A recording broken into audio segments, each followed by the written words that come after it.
दोस्तों, जब वाल्मीकि जी ने अपनी रामायण पूरी लिख ली तो नारद जी ने उनकी रामायण देखकर कहा कि हनुमान जी की लिखी हुई रामायण वाल्मीकि जी की लिखी हुई रामायण से कहीं ज्यादा अच्छी है।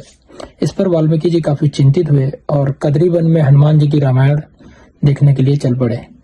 हनुमान जी ने केले के 7 पत्तों पर बहुत ही अच्छे ढंग से अच्छी शब्दावली का यूज करते हुए, अच्छे व्याकरण का उपयोग करते हुए रामायण बहुत ही अच्छे ढंग से 7 पत्तों पर उतारी थी। जब वाल्मीकि जी ने वो रामायण पढ़ी तो वो काफी चिंतित हुए और उन्होंने हनुमान जी से कहा कि आपकी रामायण इतनी अच्छी है कि मेरी रामायण कोई भी नहीं पढ़ेगा और मुझे कोई भी नहीं जानेगा। इस पर हनुमान जी ने अपने 7 पत्तों को उखाड़ कर फेंक दिया।